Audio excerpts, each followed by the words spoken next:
Hi, Dave here. I'm going to give you another tour of some Unitron telescopes today. This is model 740. We'll be doing a model 750 and also the model 105, which is a much more recent model. The model 740 has got to be unique. All of you who are watching this probably are well aware that Unitron made only the highest quality scopes. And there are many scopes that looked a lot like this that were sold back in the 50s and 60s that were nowhere near as good, especially with regard to the mount. The mounting is one of the unique things that makes Unitron superior. This one is also unique in a couple of other ways. First of all, it's one of the few telescopes I've ever seen that doesn't have any kind of a finder. So no finder, very minimalistic telescope. I think Unitron was trying to get into the lower end of the market, and I doubt if they were very successful because these are quite rare. This is the model 740. It's on the typical Unitron kind of an Altaz mount. It has a very small and diminutive kind of a clamshell. One of the things about these scopes is these are not interchangeable. In other words, this goes with this scope, and that's the only thing it will fit. In a 40mm scope, this is a 40mm f17.5, which means it's really long and skinny and very small, much smaller than almost any other scope of the type. So it doesn't have a finder. It's got the unique mount. It's also got something that I absolutely love, and that is this draw tube feature, where the tube comes out here, and then there's a fine focus mechanism as well. This is a very nice way to design a telescope. Not bad at all. As a matter of fact, some of their very large Unitron focusers are designed with a draw tube kind of a system as well. Very effective and charming, unbelievably charming. To a Unitron collector, this is heavenly. So this is a wonderful little scope.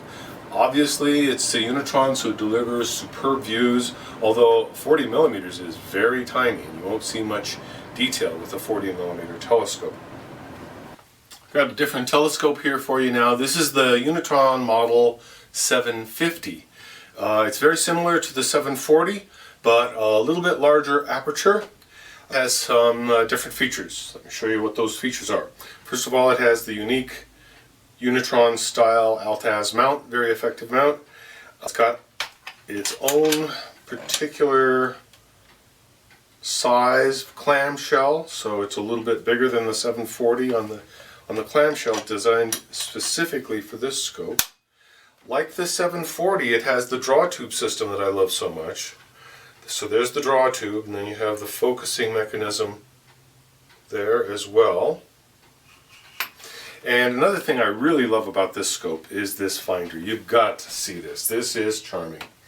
This little tiny finder is mounted on a swing-away arm, like so. And the reason they did it that way was so that you can put it all into the same box. The mount and the telescope all fit into a small box that you can carry around with one hand. So it's extremely portable.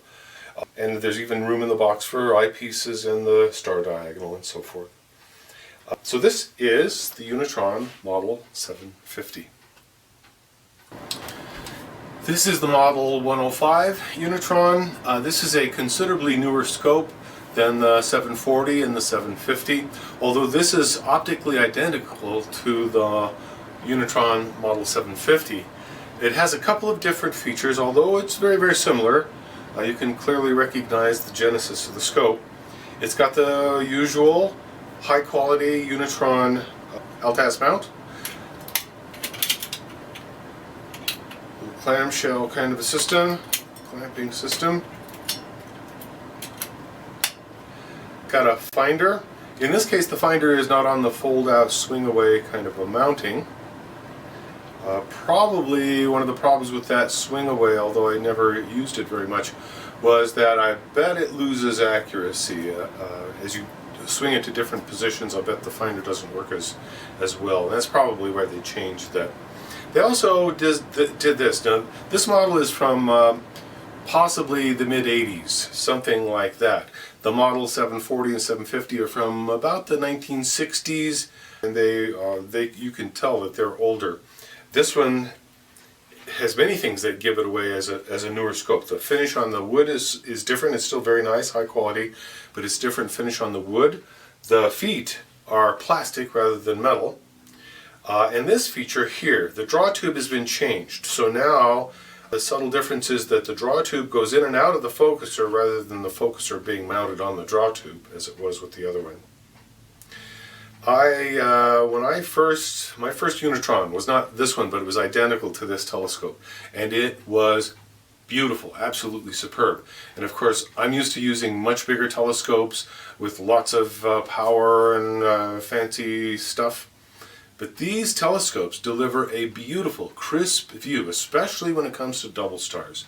There's nothing that beats the image of a nice double star through a Gamma Leonis through a Unitron 50mm or 60mm scope is breathtaking, beautiful.